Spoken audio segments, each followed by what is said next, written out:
Modded.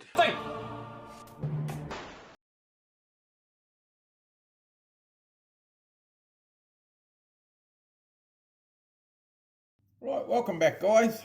Episode 11, as usual, deadline is the 13th of the month to show me the model thing at gmail.com.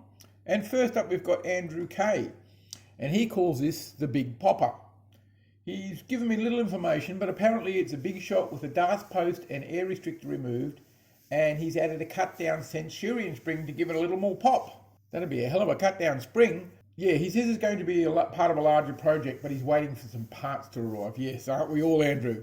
But pretty impressive little thing. It's amazing what people can do with these big shots. Nicely done little secondary weapon, Andrew. Well done. Now, moving on. Right, here we have something from Axel S, and he's gone all prehistoric on us, or should I say Jurassic. He's got the Jurassic Poe, but he went to town on this. He's done all sorts of modifications. He's made the barrel look like John Hammond's cane. There's a mosquito in amber in the butt. And amazingly, he's taken to the body with a soldering iron and carved the different plates for like a skull in it. First marked them with a Sharpie and then used a soldering iron to melt these lines in.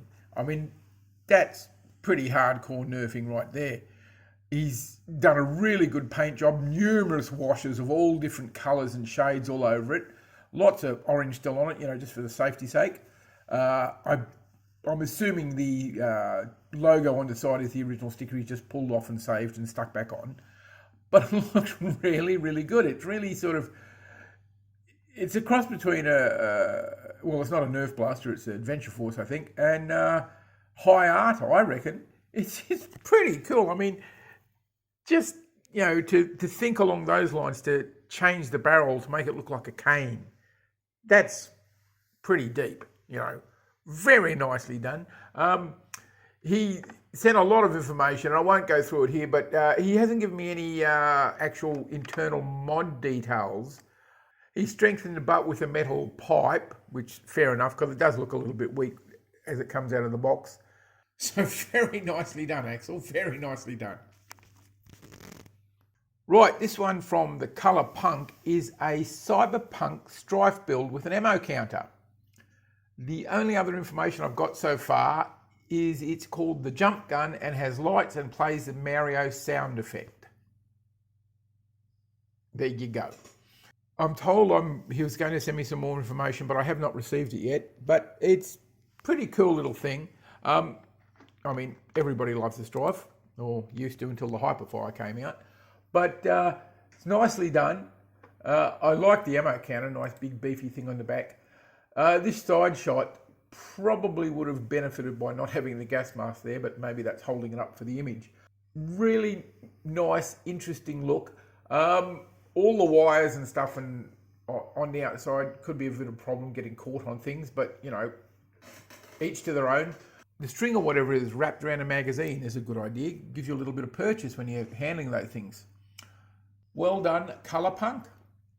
And oh my God, it's one from me. Yes, Andy Work has a submission. I did ask the community how they felt about me putting my own work on here, and everybody said it was fine as long as I didn't focus too much on it. Not a problem. So sit back and enjoy this 90-minute presentation. No, seriously, what I'm going to do is just do the same thing I used to do with Captain Xavier, just read the backstory. The M8130E3 Plasma Accelerator, developed by Nova Corp Energy Weapons and accepted for service by the Imperial Expeditionary Force in 2293, the Sun Gun, as the troops call it, was a man-portable variable yield weapon able to deliver blasts of up to 10 times 3 kilojoules at ranges of 3 kilometers, depending on atmospheric conditions. As a universal support weapon, it was issued at a ratio of 1 or 2 for every 10-man section. The arc can be adjusted from a single powerful discharge that is enough to destroy a main battle tank, or to an extremely high burst rate against infantry attack. Depending on the skill of the operator, it can also be an effective sniper weapon at a range of up to 1,200 meters. An extra feature the troops discovered is to put the weapon in standby mode and lay their ration packs on the side of it. This heats the meal in minutes with no smoke or smell. The white colour scheme was adopted when the IEF landed on the planet Shine, a planet of acid deserts, glass dune seas and white quartz mountain that earned its name as it can be seen sparkling nearly as brightly as its parent star from beyond the edge of the system. So the build details, it's a long shot, heavily modified with 3D printed parts I did on my own machine. Except for the scope, I had some problem with my Ender 3 and I was actually aiming to get this piece entered in a local competition, so I used my Any Cubic Mono. It's a very small tray it prints in, but got it done in a couple of separate prints and it turned out really well. My usual paint job with a black wash and all the sooting and smoking.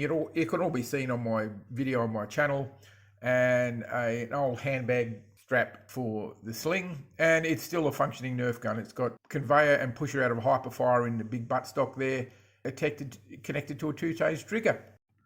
Right, next up is one from a regular contributor, Jeremy Z. He sent a couple this time. I'm only featuring one in this movie, and I'll put the other one back to the next movie just so I've got a bit of content. I'm still struggling. You've seen the email, guys. If you've got anything at all you want to show off, send it to me. It'll get a showing. But this one is a Nerf demolisher that has been integrated with an exploded shell, as well as a custom stock made from stockade parts and long strike parts. And you can definitely see those long strike covers on the outside there. Very nicely done. It was built for a charity event at a local Nerf club, so it still functions, so hence the orange accents and the bright colour scheme. I particularly like the front, the squared off chunky look. Looks very, very nice, very, very ultra modern sci-fi. I always like that sort of thing. Even the bipod's quite interesting. I don't know if it's scratch built or, from some company, but it looks very functional, very simple and straightforward. He always does really nice work, Jeremy, especially the dry brushing on the pistol grip. Excellent stuff. Yeah, well done, Jeremy. And there'll be another one of yours in the next movie, mate. So, let's move on. And we move on to Gingersnap Arms. And he's got a collection of theme blasters that were made for the Wasteland Weekend, a massive post-apocalyptic themed festival held every year in the Mojave Desert. The goal was to make them look old, janky, hand-built weapons, the creme de la crap, as he says. Despite that, all the blasters have been upgraded with internals with a combination of heavier springs, brass barrels, and AR removal, and the strife was rewired for 2S lipos. And he tried, he said, to make it really hard to identify the actual blasters, and he succeeded in most cases there. Some of them I couldn't place straight away, took me a bit of thinking. I particularly like the double strike, got a place in my heart for that, considering all the work I've done on them. But yeah, really, really nicely done, and they really fit the theme. I'll be doing similar for a post-apocalyptic thing we're having in Western Australia later this year. So a little bit of inspiration for me there. Yeah, really nice. Well done, mate. Well done. Right, this next one's one of the regulars again. This is Vincent. He calls it Project 17, and he's given it the name The Prantheas. I hope I've got that right. I had to look that up on Google to work out how to pronounce that. And he says it's finished in Gundam colours of gold, black and blue, with a full rewire with stock motors and flywheels, 132 pusher motor ultra focus stock integrated, and added a voltmeter with a magnetic removable halo tactical rail for lightweight Nerf scopes and a night finder scope. He hasn't done any tests on it yet because apparently he's waiting on batteries, but it's obviously based on the Ultra Select.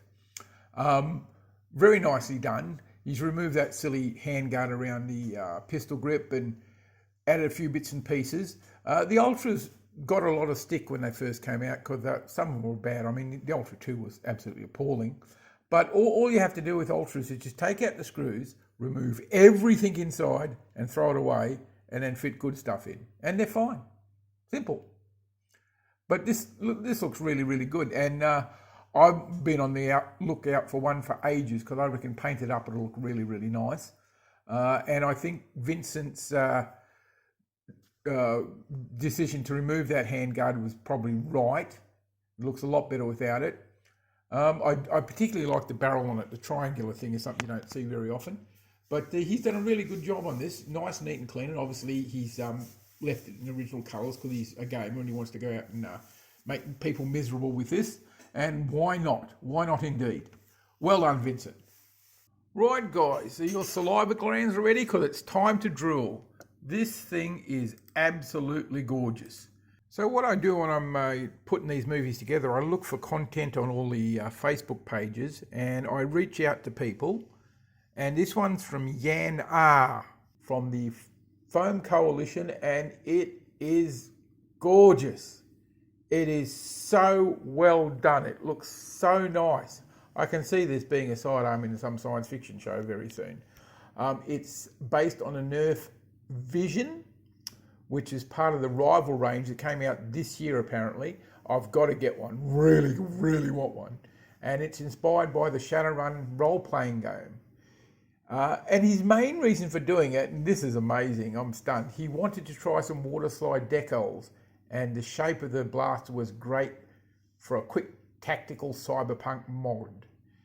He reckons he's still struggling with the amount of dirt and muck to put on a cyberpunk build. Well, I think you've nailed it, Yan. Don't do any more. It looks absolutely great.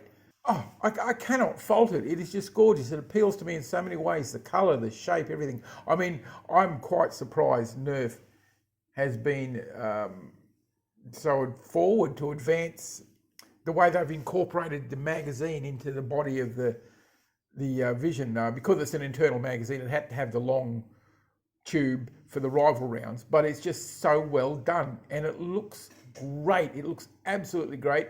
The transfers he put on enhance it on all ways. It looks like he's got a little, maybe a red dot or a laser scope there at the front. Oh, we're not going to have a sideshow on this episode. We're just going to fade out with this, and it's just going to keep going through all the images, and I'll just let the music fade in. I'm speechless. And sit down.